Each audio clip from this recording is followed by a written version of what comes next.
About 2,500 years ago, approximately in this place where we are sitting, according to official version there, where that tree is, but during 2,500 years ago many things could be moved here in different directions. Buddha Shakyamuni, after 7 years of asceticism, decided to challenge himself, his inner storages, and said, "I will overcome these limits or will not." Therefore, he sat under a tree, big tree, which is called Ficus religiosный in encyclopedias. Local people call it Bodhi tree. He decided to sit under that tree and not to stand up till the answering all the questions he had conguessed. Probably it were questions like, who am I, why do I live, what is the purpose of that life, etc. Accordingly, he managed to answer the main questions during 7 days. Before he answered the questions, Mara had came to him and tried to stop him on self-perfection way. Mara is a divinity who is responsible for passions which humans go through.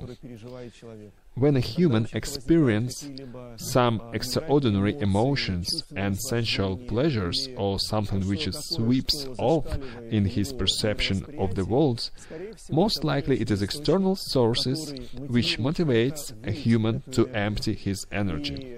In scriptures it is said that there is a divinity responsible for passions gratification. At first, as it said, Mara sent 6 daughters to him, 6 different, not only sensual, but also emotional, 6 habits which rule people.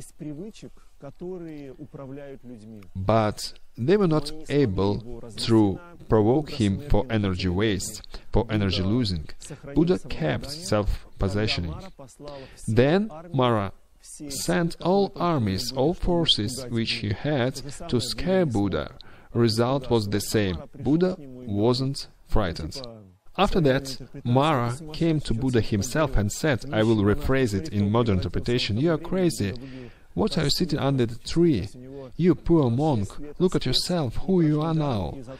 By that time Buddha almost looked like a skeleton. 6 years of asceticism had affected him, and tomorrow morning we will go to Mahakala cave. You will see there Buddha statue, very unusual statue, seated skeleton covered with the skin. In that condition he was sitting under that tree. But Buddha answered, "You will not be able to tempt me or make me concerned, because this ground is my endorsement." Then Buddha touched the ground, let's say, his bearing during his movement on the way. Then Mara said, "You have reached the enlightenment. Why are you sitting at this planet then? Go at the higher worlds. Why are you wasting your time here?" But Buddha answered, "I came by purpose. I will fulfill my predestination and live after that." The case is that when we will be in Kapilavastu, next to the eastern gates, when Buddha was leaving his palace, Mara met him there too and told him, "What's wrong, dear? Where are you going? Everything is so good in your life, and this is marvelously, and that. I have been satisfying all your passions you have had. Where are you going? Let me give you more passions. Just stay and fulfill your kin duty." Usually Mara knows which words to use to make a person come back to his stall and continue to do things which he was learned to do. But Buddha didn't agree with that. There too. Therefore Mara had a certain fiasco. He couldn't stop him on the self-perfection way. In the place where we were yesterday in Sarnath, remember, next to the stupa, it is concluded that Buddha came to Mara twice. Mara came to Buddha twice there. What was the matter of their conversation is not known for certain. It is considered that in this place the energy of firmness is kept, energy which helps a person to overcome inner limits, limits of ignorance, limits, how to say, something which doesn't allow to a person to move there where his soul, Jivatma, wants to go, but not his mind. It is two different things, please pay attention for that. A person who lives with his mind only, to my regret, more often educated person, very smart, but unfortunately he is like a squirrel in a wheel, and his mind lets him an opportunity only in a certain frames. It is very difficult for a person to get over these frames of certain conditionality. Do you understand what I am talking about? If a person is grown up this way, when good for him is this, evil is that, if he wants to be a good person, you should move this way. Step left or step right, you will get inner problems. It is something that was formed not only in this life, but was formed during many previous lives in a human body.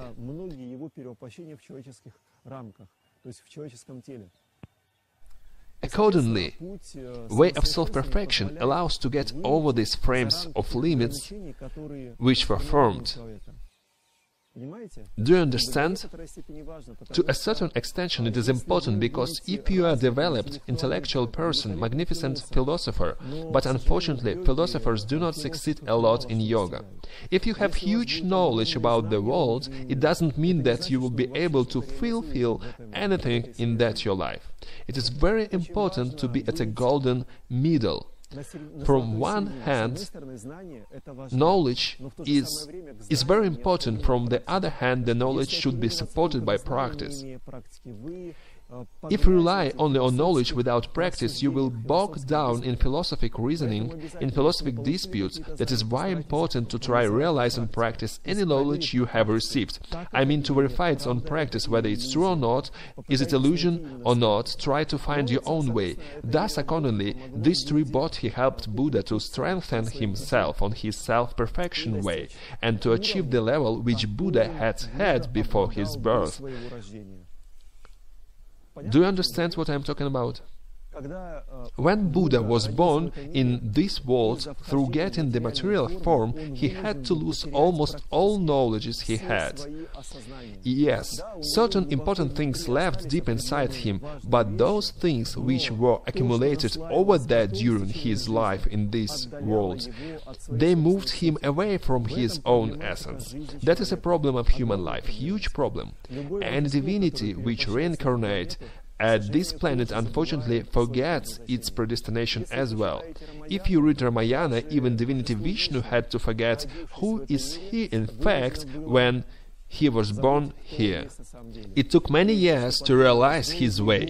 He realized that through the huge quantity of deprivations. If you was born in a Christian country, you certainly have heard Jesus Christ's way story. There is such a saint in Christianity. I believe all of you have heard about him. But if you try to look into the question of his life path, you will find out the same. He was living some period of time in society. After that, 13 years of his life is not described in the Bible, which he spent somewhere. There is no accent on that. He could be everywhere, educated somewhere. After that, it is said that before he reached his final aim, he had to go to the desert for 40 days. If you have never been to desert and do not imagine it to yourself, it is very, very tough. Thus he left in a difficult conditions by purpose to look into the accumulations he had gained in that life.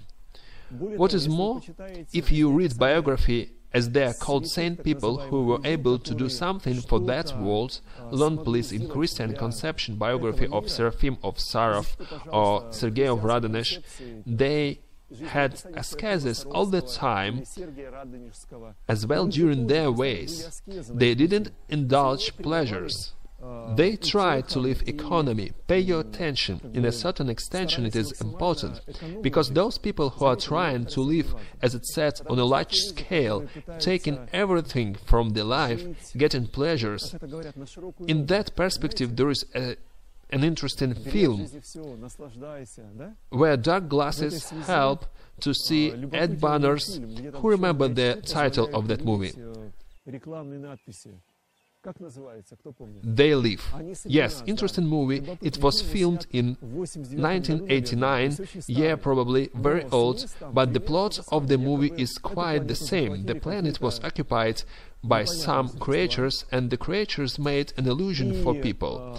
That a person look at magazine advertisement, for example, it is very colorful, but through certain glasses he can see primitive slogans: enjoy, reproduce, in general, do something to waste your life energy. Do you understand? This is Mara way. When Mara offers to a person temptations which will deprive him his energy, let me show you more primitive examples. Let us suppose there is a wedding or some feast, which it will be very interesting and funny now. You attend this event, but have you mentioned what happens after such events to a person? Some kind of exhaustion. Have you mentioned? Does everyone understand what I'm talking about?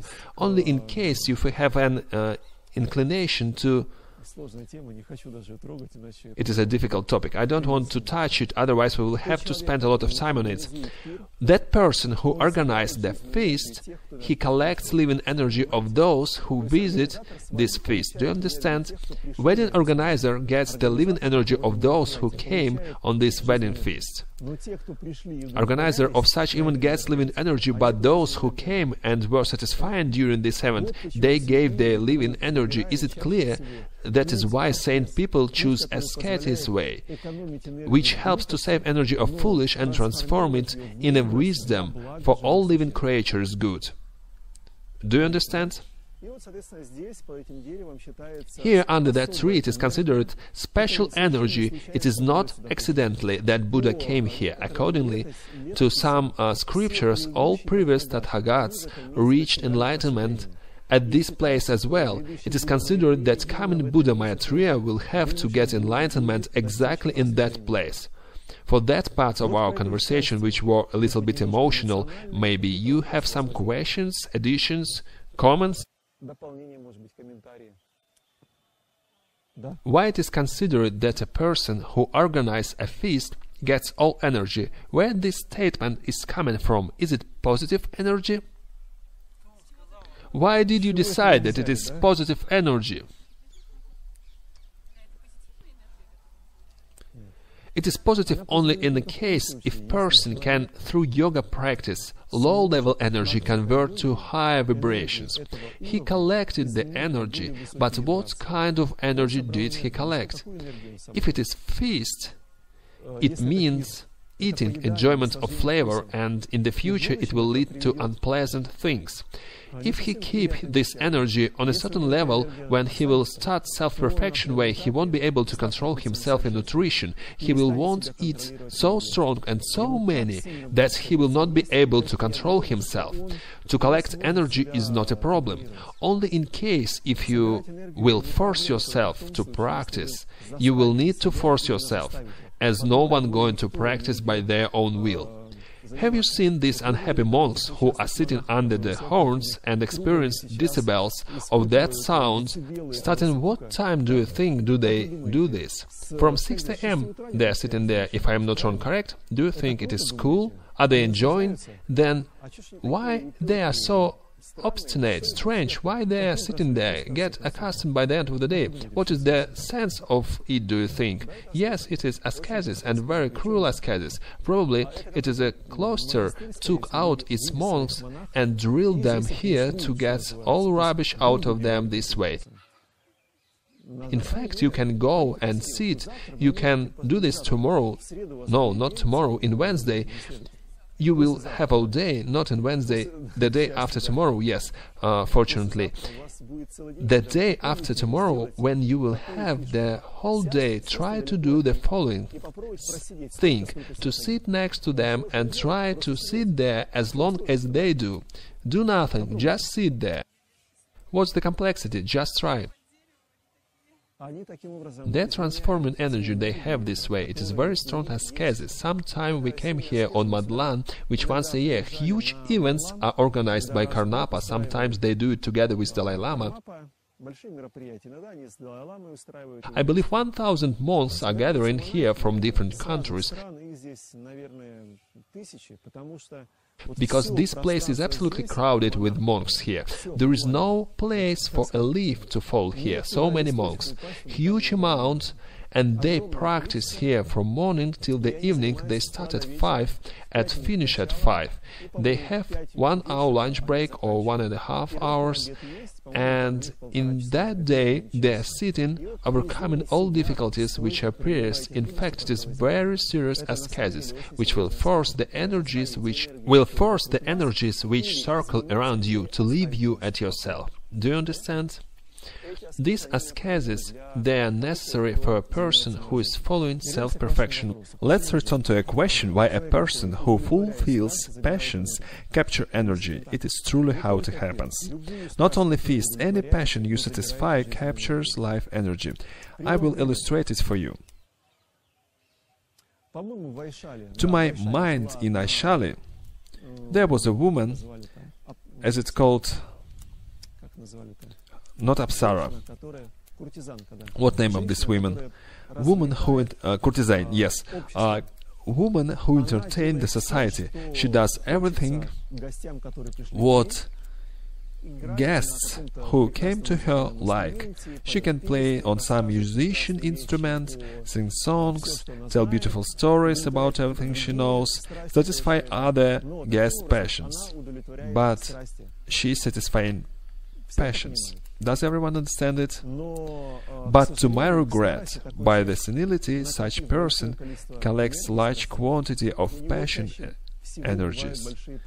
He gets a serious problem in his life, very serious, because energy which has been collected will tear that person apart. There is one metaphor about one courtesan. When Buddha was going from one city to another, he met such courtesan on his way. She was stupefied because of his body.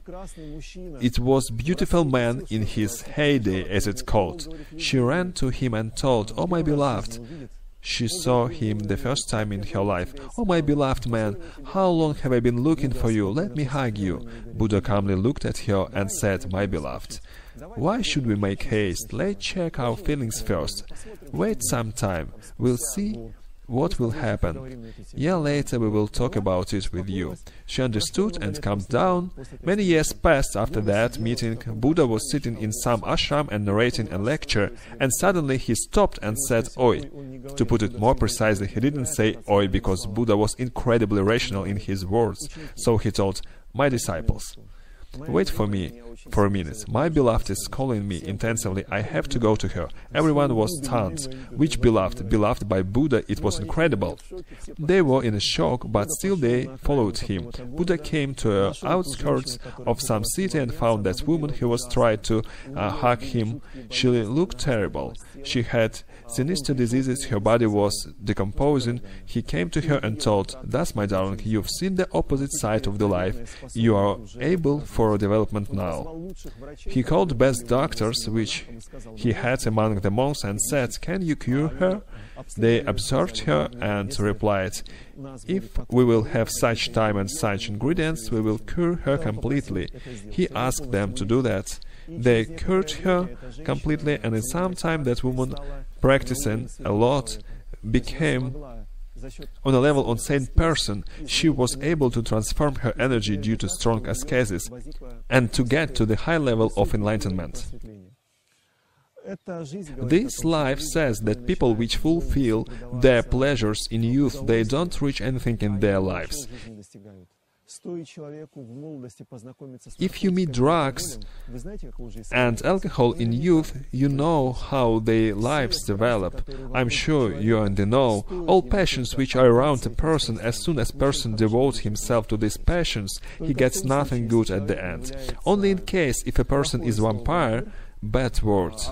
Usually you think that vampires are those who drink blood. Mass media connected vampires with drinking blood. From time to time I see which movies are advertised here and in Moscow. Soon new movie will start which is called Vampire Academy. Am I right? Yes, I see banners in the city. Which connections to our reality you think it has? In principle, some vampires, why it is shown to people something was just an illusion for the majority? Probably there is a sense in it. I will not go into details what is the reason to show that to people, but to my big regret, if some illusions are shown to people, it means that these illusions have part of the truth. There are people whose nutrition is other people's energy. It is a difficult topic, I don't want to develop it because we came on a beautiful place where Buddha is sitting enlightened. Thus we will talk about things which enlighten but not frighten. But I only want to mention to you that there are people who feed by energy of other life creations. It is not so important which type of energy is that. It could be energy of pleasure or energy of suffering. It exists. Making someone suffer, vampire gets life energy. Is it clear? But it is negative, as it said, negative way. And those people are very unhappy, because taking energy from someone, they do that for two reasons. They were victims and someone took that energy from them, or second option is that they will be victims. They will be treated as they treat themselves to the others. For that difficult, disputable and contradictory part of our conversation, do you have any questions? Did I understand correct? When person fulfills his passions, he spends his energy. He loses it. Absolutely correct. A human is only energy substance which could from one hand collect energy and from other hand spend it. Let's return to the point from which I started all these talks about collecting spending energy. If Buddha would have fallen into temptation, he would never become Buddha. Do you understand it? As soon as he would have fulfilled his passions, he would lost all potential tapas which he had gained during long 7 years of that life to realize. If you are a philosopher, my words will remain for you only philosophic aspect, but in case if you check it with your personal practice, how energy moves in your body, how you can collect energy in chakras and sublimate it, then you will clearly understand that it is absolutely realistic teaching, and yoga lets you overcome some darkness. Any passion which will come to visit you is darkness, and that darkness is interested in you being in ignorance, being foolish person. Does everyone understand it? Another question, Andrey. Why after incarnation the access to the experience of previous lives is closed? Not for everyone and not always it is closed. Official version is the following. The pain which soul feels during entering in material cover is so strong that all memory is destroyed during that process. It is a very painful process, a creation of matter. It is official version. There is unofficial, esoteric version. As we reincarnate in people world, we reincarnate to get some lessons, sometimes very painful lessons. If person would know which lessons he has to pass, he would choose sinuous way. Look, there is a height there. Here we are in a lowland, and height is there. 200 years ago there was a thick layer of ground where we are sitting right now, on a depth 5-7 meters. Everything was filled up here. On the top of that construction was sticking out of the ground. By that time Buddhism had left these places. I mean Buddhism as religion. Astrology school still was here. But one English explorer, I don't remember his name, started to perform excavation. During long time they were digging here and returned everything, as you can see it right now. The tree itself, which you can see next to those monks who is singing song, go to that tree, if it's possible. Try to sit under it to feel energy. It is considered that this tree is direct relative exactly from the tree under which Shakyamuni grew and got enlightenment. The tree under which Buddha got enlightenment, that tree was destroyed 5 or 7 times. In some cases it was natural causes, strong wind, for example, broke it down completely and it dried. But in my opinion, in 4 or 5 cases it was destroyed malicious. There is a definition, religious hatred. Do you know it? When representatives of one religion strongly hate different religion and they're ready to destroy everything which serve as attribute for other people. Accordingly, such kind of people came here several times and destroyed that tree to my big regret, by thanks to Sri Lanka princess who came here after Buddha had reached enlightenment. And she asked local monks who defended this place.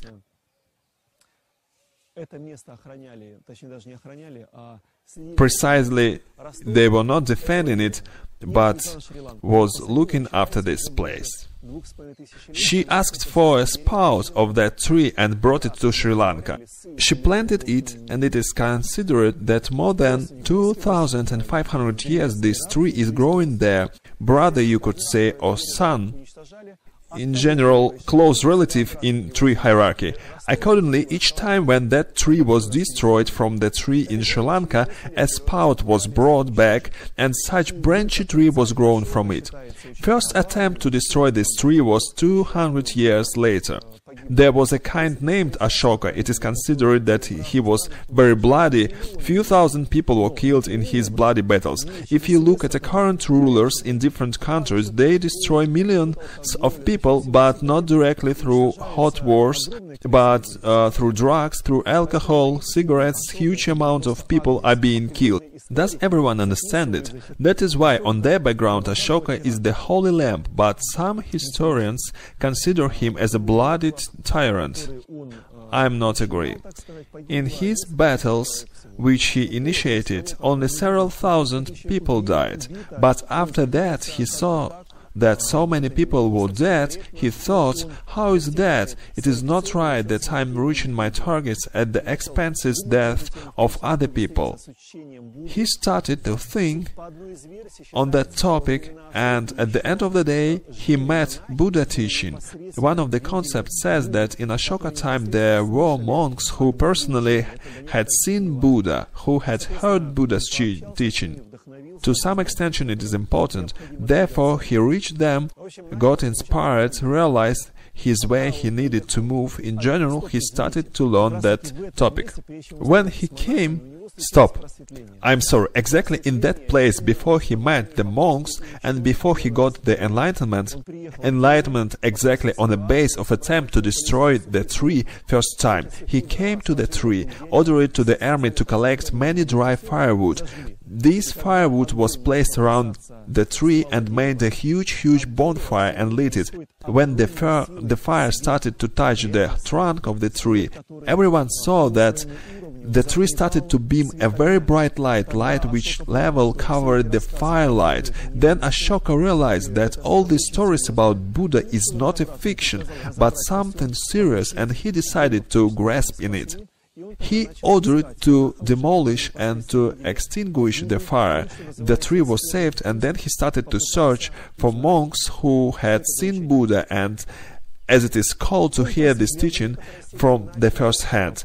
He got enlightenment to some extension and became a Buddhism defender. But Ashoka had a wife, real kshatri, who couldn't accept the fact that her husband had gotten in some kind of cursed cult, became a Buddhist. How could it be? She collected all her army, came to this place and set to destroy the tree. Accordingly, Ashoka was in a different place. In general, they were trying to destroy it, but some defenders managed to defend the tree. Female energy didn't manage to destroy it, but she tried to do this several times. Then Ashoka ordered to build, if I am not wrong, 5 or 6 meters wall around the tree, and this wall was here indeed. You can see it. The gates were settled, which were closed. The guards was settled here as well, and to allow to come in only for adequate people, and most likely he didn't allow to let his wife in. thanks to that, the tree was saved. For that part of the lecture, do you have any questions, additions or comments? Andrey, is it correct to say that this tree helped Buddha to get enlightenment? That is correct. Of course, this tree is absolutely special. What is more, accordingly to scriptures, it could sound fantastic, but in scriptures there are facts which say that this tree, or at least tree from this place, helped Buddha to reach such realization. The sense is in the following. It is considered that this tree is almost a live organism, and this tree is a ruler of other trees, roughly speaking. I am not sure whether it is ruler of trees only of this genus or all trees, but it is considered when this planet will come to the moment of physical destruction, this tree will not die. It will relocate to another galaxy on a different planet with similar conditions, where it will continue to develop.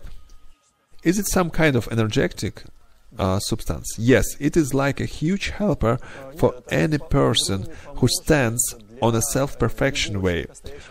Was you ever wondered when you were studying biology in school about the strange process? Roots in the ground. They are finding moisture on a depth.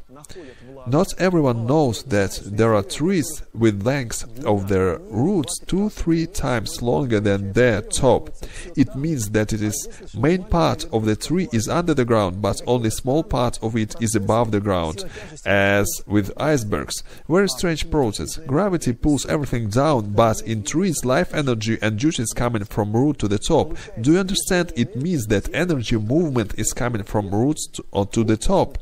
That is why practitioners choose trees to make tree energy help to lift their own energy.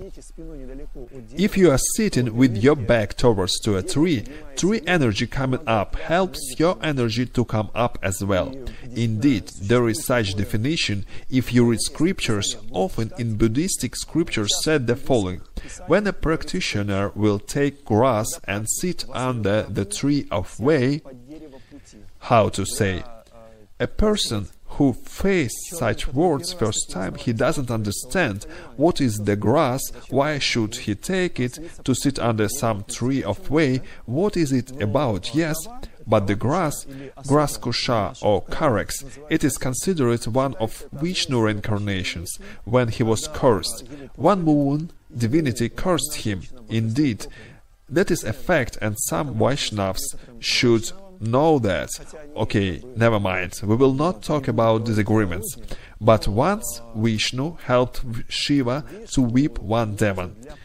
There is one place which is called Garuda Valley. For some reason, in tourist prospects, it is considered as an interesting place. But in fact, there is nothing interesting there at all. I don't understand those people who make these prospects.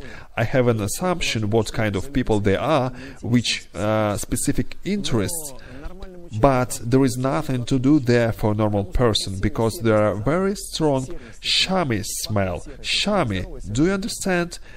There is smell sulfur, absolutely unhealthy atmosphere.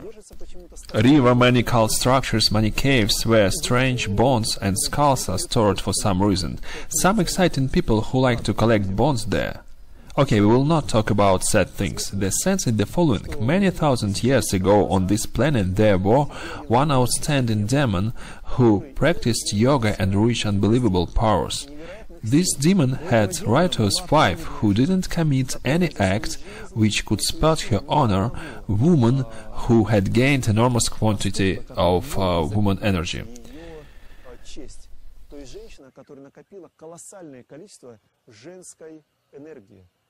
She was riotous. She was worshipping to some gods, despite the fact that her husband demon, who ruled with a sword and a fire, say the least, they ruled the world around.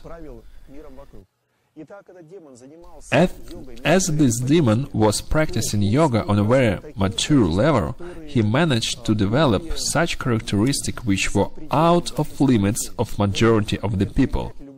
He could get any form he wanted. Once he heard that the most beautiful woman in the galaxy is Parvati, Shiva's wife. Then he decided to meet her closer, because he could everything, right? He took Shiva's look, absolutely the same as Shiva was. He came to Shiva and Parvati house, and he came through the guard. You should understand that Shiva's guard is specific creatures which are standing for order there. It is not simple guard, not just defenders, it is super professional creatures which punish everyone according to his offenses.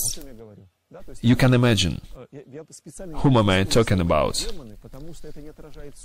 I don't want to use word demons by purpose because it doesn't reflect the truth. There are helpmates who have very specific parameters. Do you understand? In general, if one of these helpmates will need to tear from some demon ahead, they will do it easily. Nevertheless, this demon, with Shiva outlook past them, they bowed to him and didn't even realize that it was substitution. He came to Parvati and knocked the door. Parvati came out, and that Shiva conked out in front of her, as he didn't expect it that the beauty could be such intensive. When he saw that beauty, he just conked out. Parvati looked at him and realized that the case is very serious. As she realized that Shiva couldn't be conked out, it means that someone with Shiva outlook passed through all demons and lost his consciousness. She understood that it's very serious problems. She immediately called Vishnu and said, "Listen, Vishnu, I'm sorry for saying such contemporary to make it easier for you to understand." Of course, she referred to Vishnu using telepathy. "Vishnu, I have a problem. A demon came to me with Shiva's outlook, and it looks like we will have serious problems." Shiva, at this moment, was in deep meditation and very far away. He couldn't be called out from there. When Shiva is in meditation, it requires enormous quantity of efforts to get him out. Vishnu materialized next to this demon, and Parvati says, "Demon, why have you came to me here?" Demon says, "Why? I want to hug this woman, I'm Shiva." They say, "No, you are not Shiva." "Who said to you that I'm not Shiva?" They had this conversation in general, one replica after another. That demon says to Vishnu, "Vishnu, get off. I came here to hug Parvati. You will not do nothing to me." Vishnu was astonished after such attitude. To understood, you should know Vedic culture. Vishnu is the most frightening divinity which could appear. It means there has the best of the best weapon, etc. Nevertheless, Vishnu, I think they started to fight, yes or no. I don't remember. To make a long story shorter, Vishnu understood that he wouldn't be able to put this demon at his place. He rapidly goes to Shiva, finds arguments to get him out from meditation, and says, "Shiva, listen, a demon came to Parvati, absolutely the same as you are. She will have problems, therefore you should go and defend her." Shiva appears there and started to fight with the demon. Many days and nights, months and years, this battle were lasting, but Shiva couldn't overcome this demon, even though he had a divinity origination. Vishnu understood that the problem was not in the demon, and they will not be able to overcome this demon, even though they have this divinity origination. The issue was in purity of that woman, who was his wife. Till the moment this woman had this tapas of purity, the demon couldn't be prevailed. Then Vishnu took outlook of the demon and did the same to his wife, what he tried to do with Parvati. He came to the wife with demon outlook and said, "Darling, we have a break for some time in the battle. I have to wash myself and feed me, please." He took a bath, shower, ate something, and after that he said, "Darling, I haven't seen you for a while. Lay next to me for some time." In general, at the moment they had sexual contact, she realized that it wasn't her husband, because during the man and woman union, thin energies of inner worlds are flow together. Man gets into woman's sushumi. It is very thin structure which couldn't be confused. She pushed him off immediately and asked, "Who are you?" He answered, "I'm sorry, darling, I'm Vishnu. I had to enter in your body to tempt you, to kill your husband." She said, "You are miserable, Vishnu. I'm cursing you for that. You will have to be rebirthed as kusha grass, shell, and other two substance I don't remember exactly, for deceiving me that way." This woman had enough tapas to force Vishnu leave his position and to rebirth in his next lives as kusha grass. This grass is considered as Vishnu rebirth. When we will go to Nepal, here in India you will not see that, but in Nepal very often stones are sold which are crushed in two parts and a shell contained inside. Do you understand? Cobblestone crushed in halves and you can see shell inside. It is considered that it is Vishnu rebirth and stones are still kept. When I was in Himalayas first time many years ago, we were in a very cold place when it was very cold there. It was in Upper Mustang in Tibet, even further. We were standing on a cloister roof and saw as local people were standing in a cold river and were looking something there. The water was ice cold, but not just cold. They were looking something barefoot in that cold water. I asked a monk, "Listen, what do they do there? It is incredible, ice-cold mountain river, can you imagine? Once you step in this water, you can forget about your feet." But they were walking there. He said, "They are looking for shells, Vishnu imitation. They are looking in these mountain rivers." There is a place in Tibet, which we visit sometimes. It is called Garuda place. There are bones there. It is clearly seen there, mountain surface and some kind of calcareous parts are sticking out from it. It is considered that it is bones of that demon who was killed in a moment when Vishnu had sex with his wife. Why are you shaking your head? Don't you believe? You think knights who lived in Europe were absolutely dumbbas when they were leaving for a war and putting their women into iron, how do you call this iron thing? Chastity belt, in some kind of iron thing, only because they knew that wife energy influence on events which will happen with husband. Wife fidelity will directly define whether husband will come back from the war or will not. As soon as wife lets herself go, her husband will be gone.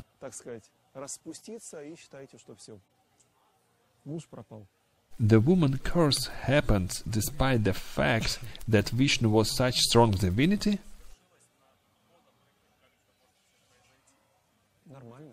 Yes, it is normal. She was a strong woman. I mean that being in woman form and serving to the demon, she was gathering huge amount of tapas energy. Divinities, they also have specific life form. If you read text called Rudra Samhita, quite rare text, also it is called Shiva Samhita, where you can find God-life prolongation point of view. During one Shiva's life, two Vishnus passes. During one Vishnu life, two Brahmans passes. If I am not wrong, during one Brahman's life, 7 or 12 Indras passes. There are divinities who live enormous quantity of kalps, very long time, I mean small kalps. Still, they live only one forming galaxy. Their fathers, these three divinities, Vishnu, Shiva and Brahma, they are creators of a certain galaxy. In a different galaxy, different Shiva, Vishnu and Brahman will be. Do you understand? If you read Buddhistic sutras, very often described which different Brahmas came to Buddha for consultation. Literally, they were interested. If I am not wrong, in Vimalakirti Nirdesa Sutra is described situation that one Brahma, a galaxy creator, was very mistaken and Buddha managed to put his head on the place. He could explain him how to manage the galaxy, how to do it efficient. There is a description, I think it is in Yoga Vasishtha, when this galaxy was being created.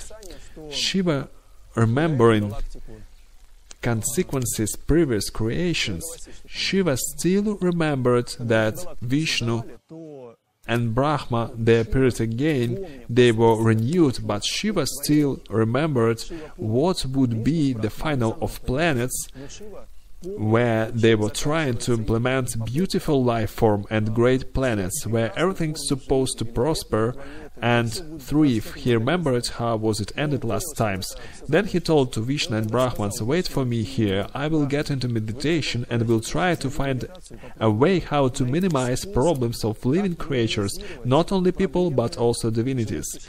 Divinities also suffering a lot to my regret. He was in meditation for a very long time, contemporary saying, working out business plan. He was creating a model how to minimize consequences for life creatures or events creatures, as they called. But Vishnu with Brahma didn't wait till his return. When Shiva came out from meditation, he saw that Brahma had created life creatures and they started to eat each other because of their ambitions, selfishness, etc. According to one of the versions, Shiva told, let it be, then I will try to help them. These live creatures will not be my children, but they will be my nephews and nieces. That is why Shiva's yoga lets life creatures to find a way from ignorance. Shiva gave a mythology which helps to solve problems. Do you understand?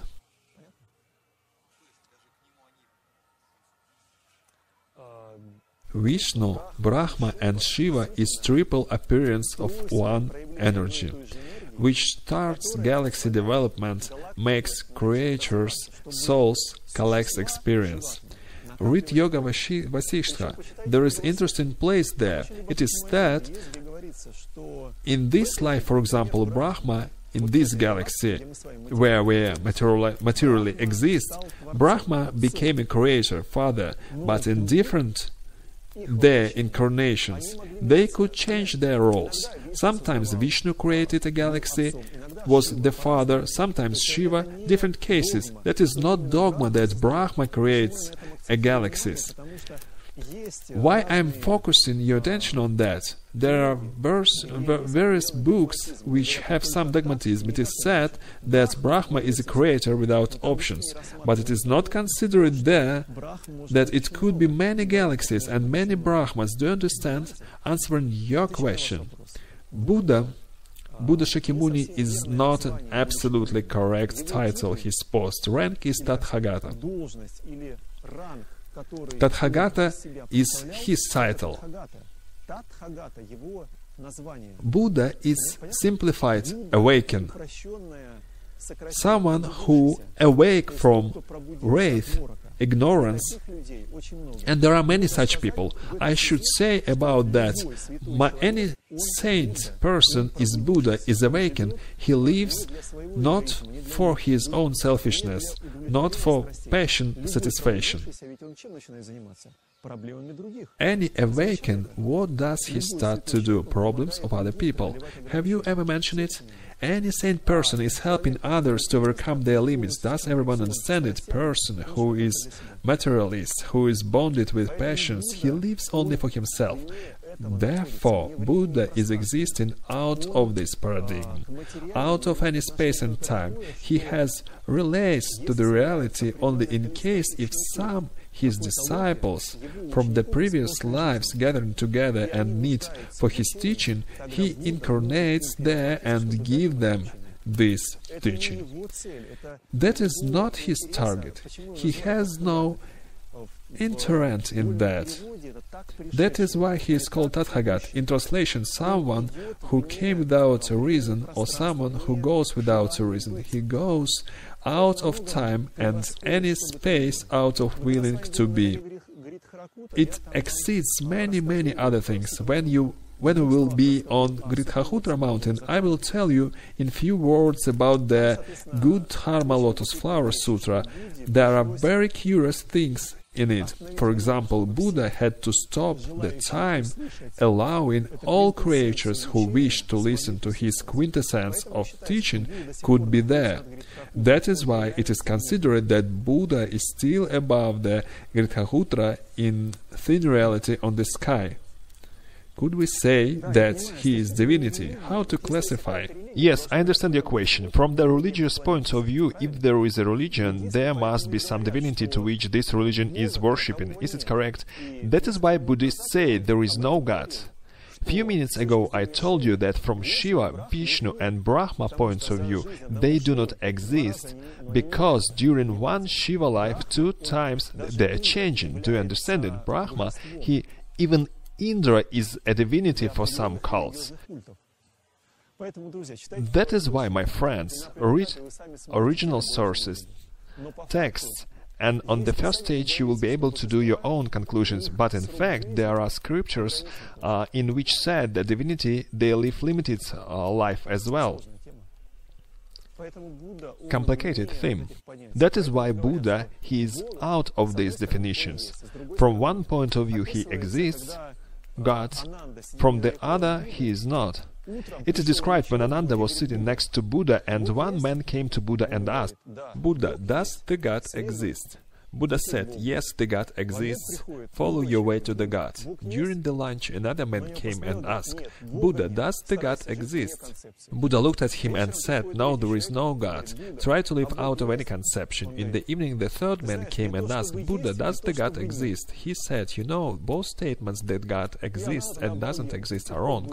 Ananda was astonished. He came to Buddha and said, "Buddha, how is it possible? You gave one answer to the first man, another answer to the second one, and the third answer to the last man." He explained him. "You should understand," Buddha said, "the first man was a materialist. He can't develop if he hasn't got any fulcrum. He needs something to approach.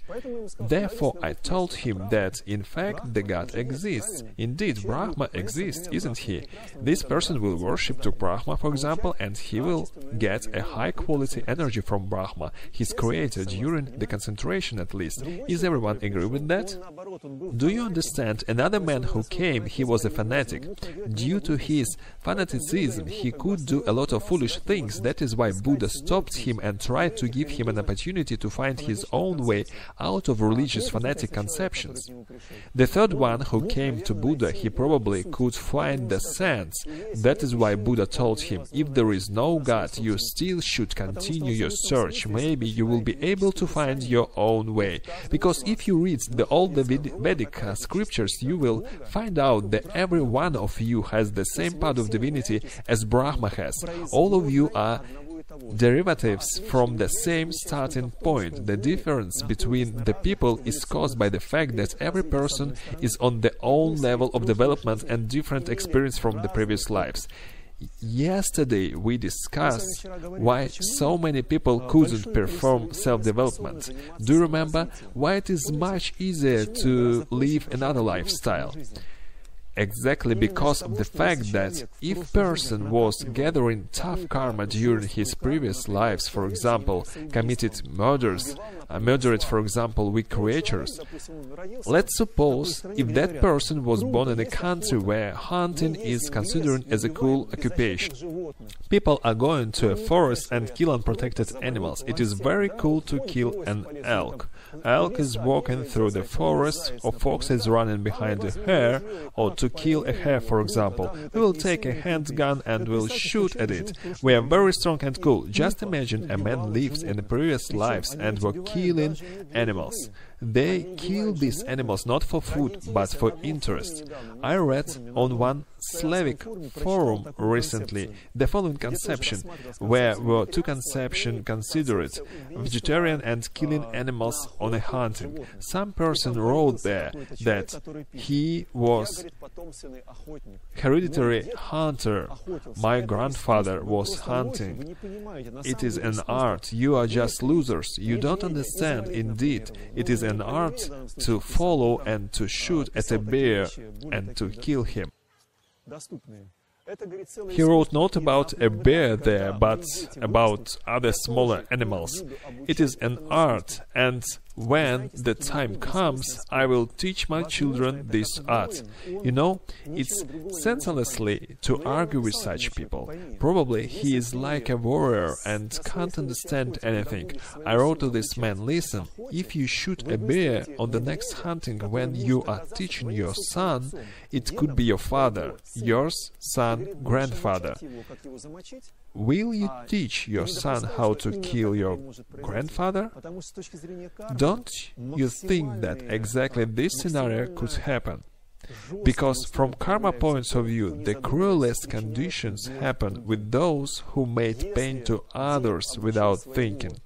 If grandfather teaches his son and he knows, do you understand? Succession. Of course, the cruelest scenario will happen with them, and the bear will understand that this is his children are killing him. He will run away and yell, "Don't kill me, don't kill me!" He will shout, but they will be killing him in a cold blood. People do not understand that. Andrey, it is senselessly to say that to them. It is their karma, both of them, father's and son's karma. No, it is not senselessly. In that case, if I saw this post, let's say not very clever post, my duty was to explain it to them. This person got on that forum somehow. There is a club in Moscow in which members should kill 12 animals. They should travel around the world and kill 7 or 12 animals. I don't remember exact quantity of animals. They should kill rhinoceros, lion, elephant and some other animals. Just imagine what courage should they have to come there by car and to get in an ambush, to take a huge rifle with such optical rifle scope to aim at an elephant forehead and to kill him. They should have great courage, shouldn't they? That is their karma. It is fated for him to live such life. To cut long story short, if a person is a member of a splendid hunting club and his life is to kill, that is his karma, and I am 100% sure such people will not get on a forum where vegetarianism is discussed, but it was my duty to explain that to this specific hunter. That's why I explained it to him. Probably he will think that I am crazy, that is his right, but I fulfilled my duty. If in the next life, God forbid, I will get in a hunter's family, it is possible, as everything is possible, and some father would like to teach me, but most likely it won't happen to me.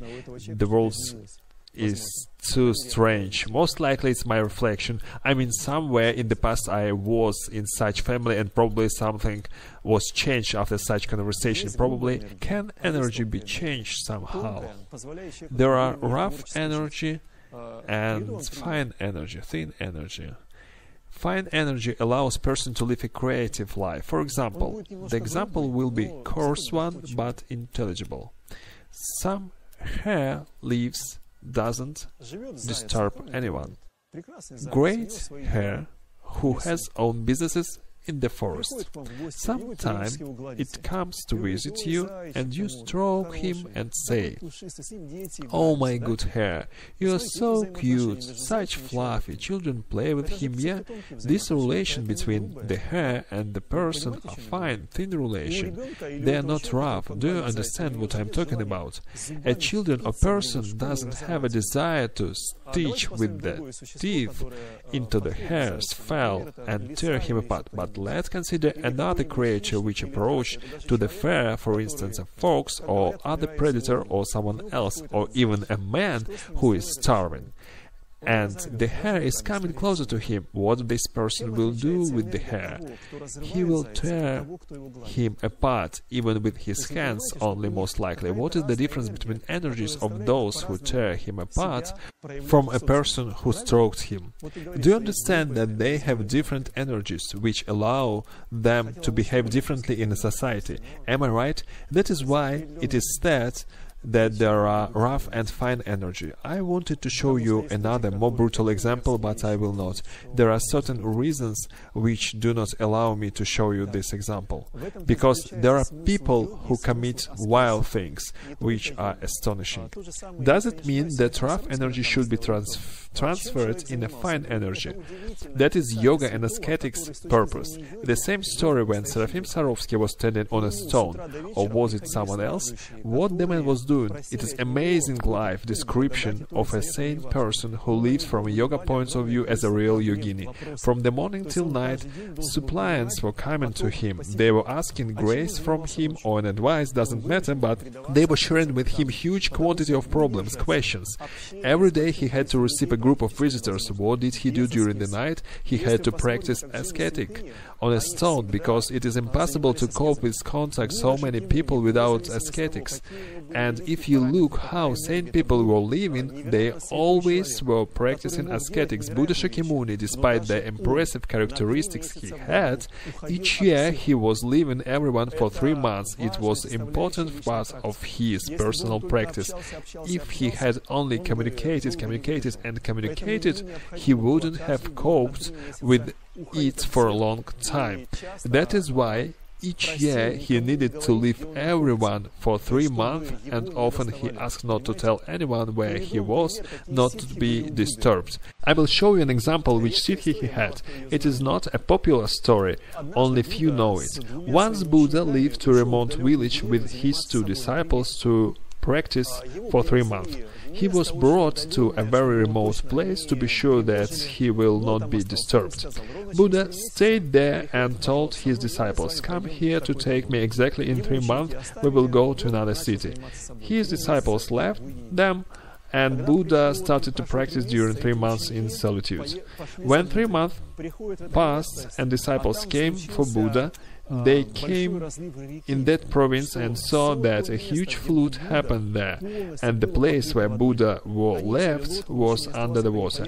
They took a boat and went to search for him. Local people brought them to the place. The depth of the water was there 5 or 7 meters, very deep. The river was full flowing. They started to think that Buddha had gone. There wasn't Buddha anywhere, but when they came closer, they saw that in the middle of the water there is a round wall of dust. Inside this place a shelter, and Buddha was sitting next to it, outside of the water. Buddha was out of this water at all. When they approached there by boat, they told him, "Oh Buddha, we came to you." He said, "Very good, I have been waiting for you." He flew out of there, sat in the boat, and they left. Next moment the water covered the place where he had been sitting. Even though a person with such parameters had to spend 3 months in a year for a personal practice. In Tibetan Buddhism there is a phenomenon. In Buddhism word retreat understood differently now, but in Tibetan Buddhism a quintessence of retreat is kept. Retreat is a solitude when a person tries to solve inner questions. Did I answer your question? How does yoga convert energy to a finer one? Have you mentioned that you come to practice asanas, hatha yoga, you lay a pad after work? It is hard. You started to practice to bend yourself. First half hour is difficult. You know yourself which thoughts come to your head, but somehow after 2 hours you were bended, you stand up, all the heaviness you had gone, you have a wind behind your back, and life is good. Who has mentioned it? Raise your hand. The majority, right? You have been practicing ascesis on the pad, and your energy had been changed. The energy you had before yoga and after, the different energies, right? You had been practicing ascesis, you had been doing ascesis with your body, which changed your energy. It is broad theme. I would like to talk about it in details, but before you meet your inner world it is senseless to discuss it. But on a certain level, when you feel how energy flows, you will exactly feel a heaviness, some impaction in inner world. You should do specific practice to overcome this impaction, and it will be much easier after that. There are situations when, people say so hard as if you are pressed by a huge stone. The only wish is to lie and don't do anything. It is most dangerous time. It is external energy entered in you and trying to control your inner world. If you manage to force yourself to practice during such moments, you can change this energy. Heaviness, it is not physical tiredness, but energetic problem. Many years ago, I faced amazing things. I learned that some monks could practice, you won't believe, months without stop. I personally spoke to these people. I couldn't believe it. That some person start to practice something and don't get tired physically during a month. Guys, I understand, I managed to practice for weeks, but you practice 1 week and you get absolutely exhausted. You don't have any strength. Without food, without water? No, with food and with water. Did you practice asanas? Cyclic practices are performed to achieve one or another result, for different reasons. Let's suppose some person wants to know his previous life. There are specific methodologies which helps you to gain energy, to convert it from rough one to a fine energy, and then to fine energy will allow him to look inside yourself. Ordinary people could very rarely do this. If you get in Karma Kagyu or in a different school where specific inner world methodologies exist, but they are not shared with everyone, that is very smart from their side. There are specific training systems which a person who stands on the way of self-perfection and he is being told, buddy, you have to do 100,000 prostration, it is hands up in the air, specific pray, lay down, stand up, down 100,000 times. You can spend 1-2 years of your life for prostrations if you want to know yourself. After that you will have to chant mantra, let's suppose 100,000 times. After that you should perform, they call it mandala offering. You will see there are people sitting here, they put stones in a bowl and clang them. It is called mandala offering. It is very difficult ritual. They pay attention, they are sitting and doing it 100,000 times, these offerings. And only after that a person will be given preparatory inner practices. It is mean that he should spend 5-7 years of his life to prepare himself to get inner practices. Do you understand? Only few people can allow themselves to do this. You may say, why are they so greedy? Why can't they give these practices to everyone? Because if a person is under passions, under ignorance, it is not only injurious but painful to disclose these practices, because a teacher who hands over these practices are responsible for a person whom he handed over the practices. If a person after getting the practices will burn everything on passions and he will 100% will do this energy, a teacher hand over information together with energy. If person is not practicing, he will drain this energy in a lavatory pan, sorry for my expression, and those who gave it to him will feel pain. That is why there is filter system, preparation practices that are how they called. If you have a potential to prepare, you will prepare and will be able to move forward. No potential float in samsara, that was your choice, nothing personal as it said. Indeed, there are methodologies when people could practice for a long time without tiredness. It is possible. It gives an explanation.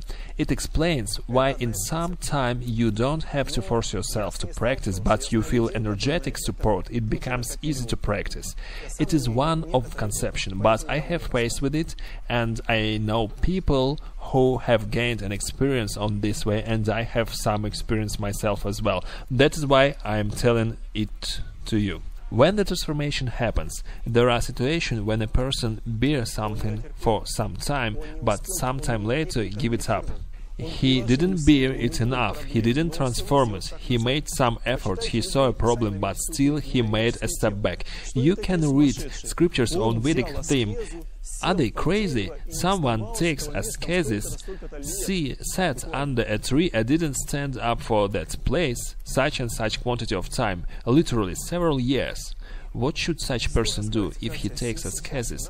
How he could stimulate himself? It's difficult to say, Katya. Now, in nowadays, let me repeat for those who haven't heard it. How to compel yourself to overcome this energy. In Tibet now, knowing that person is weak, they literally close people in case. If teacher decides that someone is ready for a practice, he received this practice, they wall up him in a cave with stones, leaving only small window for food. It is reality. On our territories there are such things called dolmens. Have you heard? When a person was closed there, it was open only once a day to give him food and get back, not to let him run away, because everyone would run away. If you learn how teachers treated their disciples, I mean those teachers who were bringing their disciples not to reality, perception, ecstasy. I read recently one expression, I'm afraid I will not remember it word to word, but the sense was the following. Love is not something you should approach, but something that comes to you itself. There was a signature of saint person. My friends, that's not true. I don't argue, someone probably is living in these feelings, but you have to make it titanic forces to understand something or to overcome. In general, what is the difference between male and female path?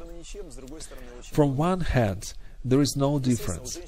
From other, many things are very different. Certainly, women have their own physiology. But at the same time, I know many women who have achieved in yoga quite a lot. I have one teacher, thanks to this teacher mainly women reach samadhi for some reason. He operates with women energy. In Hinduism and yoga there is a definition, Shakti aspect, woman aspect, and he builds his practice on this woman aspect. This is why the majority of women who reach samadhi, it is very difficult. It is not so easy, but still it's mainly women. Do these women have families or they disown from a family? I believe one of them had family. I didn't interested in this system of self-perfection closely, as he was interested in women mainly. But it is not a single solution. I know many other women who have reached a lot of in yoga. Thanks to handover from a woman, I could see my different energetic body. I could leave my body also thanks to handover from another woman.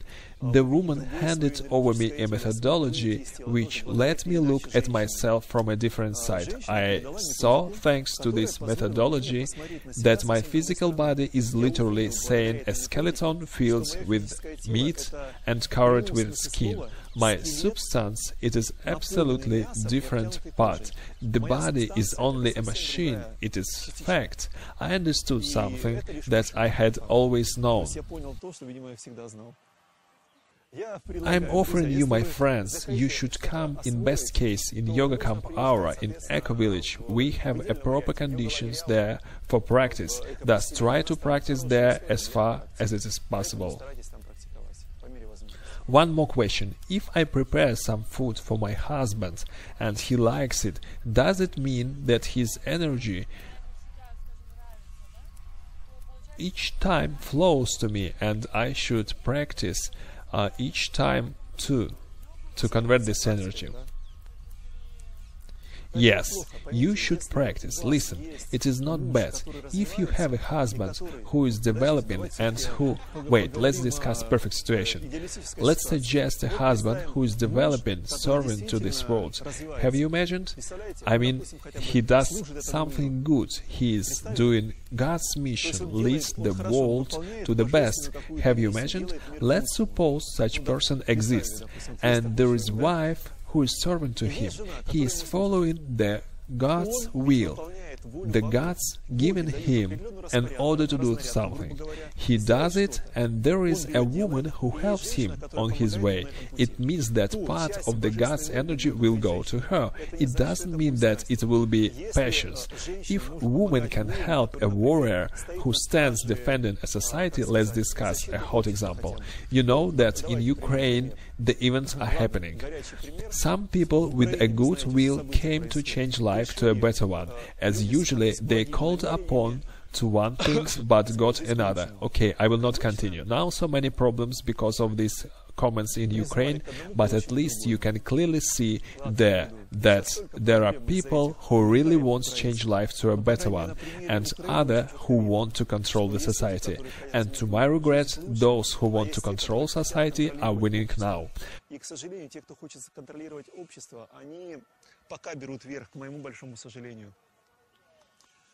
But sense in the following: if someone is standing on defending the society, he gets good karma. I was listening to Trikhlebov, and he was saying that a woman can serve to her husband and receive energy from him. But if there is no such husband who serves to humanity, if he eats meat and so on, for these cases, religious exists. If a woman doesn't have a man who could help her on her way, then she should search for the God, approach to the God, become God's fanatic. It is not so important which God we are talking about, but they start to search a way to... Because they can't get this energy from a man, they have to search it from a God. Does it mean that on yoga way this energy could be transformed, absolutely right. You take your husband, which you have at least something, help him fulfill his passions, take his passions, and with yoga help burn it. You will develop anyway. Whatever husband you have, absolutely seriously, no jokes. Usually it happens opposite way. No, it means that the energy is Svadhisthana chakra, there is no taste there, it is normal.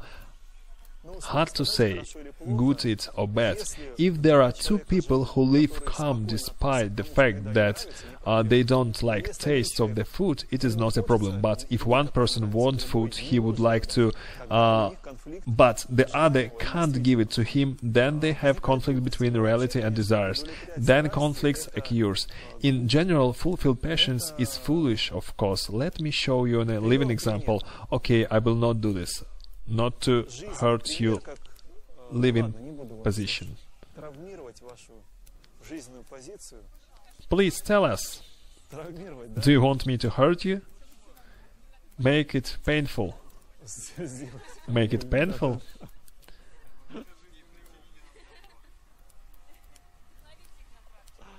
No, it is not about practice. How does woman expose herself in a society? Bright clothes, skirt is shorter, navel is higher, I mean legs are longer, heels are higher, makeup layer is thicker, how do you say, plaster around eyes, a little more, glued plastic nails are longer, teeth are whiter after acid bleaching. What else do they do? Lenses are bluer. Yes, lenses. Because brown eyes are not into... We should have blue eyes, shouldn't we? The hair is in peroxide, totally, absolutely white. That is an example of a lady. She goes through the life, isn't she? Do you understood correct? Or have I spruced something up? I spruced up a little bit probably, by purpose to understand what is happening after. Therefore, such lady appears on the surface of society, she exists. Any normal man wouldn't get closer to her, because he understands that this festival will be continued on his expenses in the future.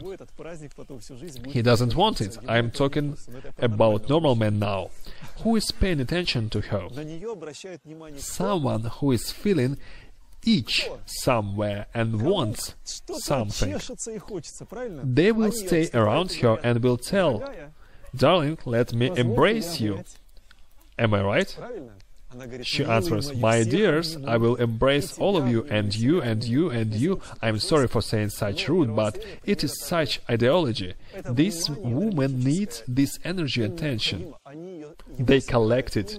They feel lack of this attention. Roughly speaking, in a secret, it is a typical vampirism. There are even men like this. There is perfume for men, Botox for men, lips for men, everything for men.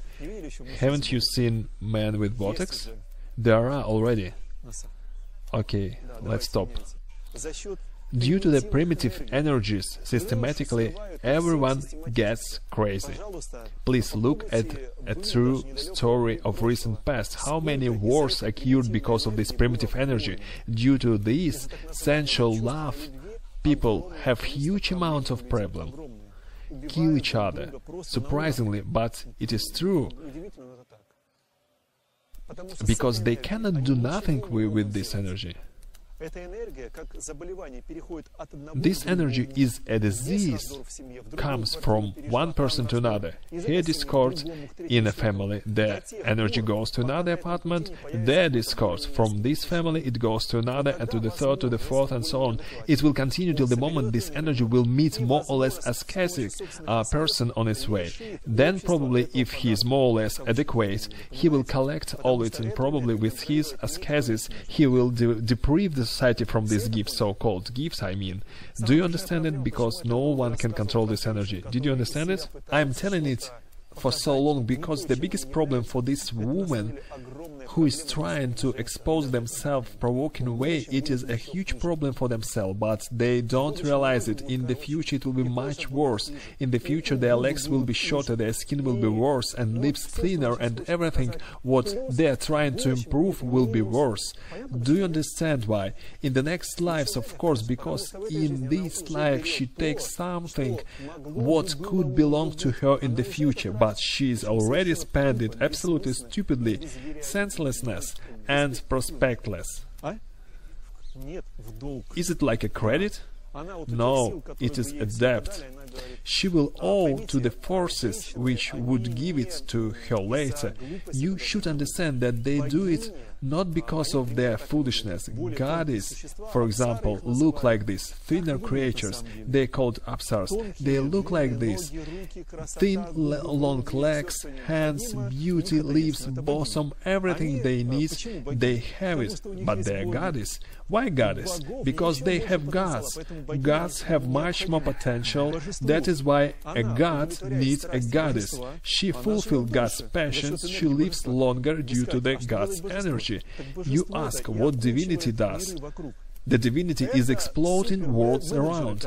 It is super managers who gets a huge quantity of energy from their patrimony.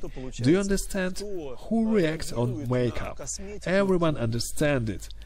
Reacts only those who doesn't control any world. They are giving the last they have. Excuse me for my expression. My dear friends, natural beauty will never hurt you, but only improve your characteristic. But everything you are trying to put on yourself, it will provide only negative impact in the future. You will get it now, but not in the future. Do you understand? If you are not agree, that is your right, I will not argue. The life will teach you.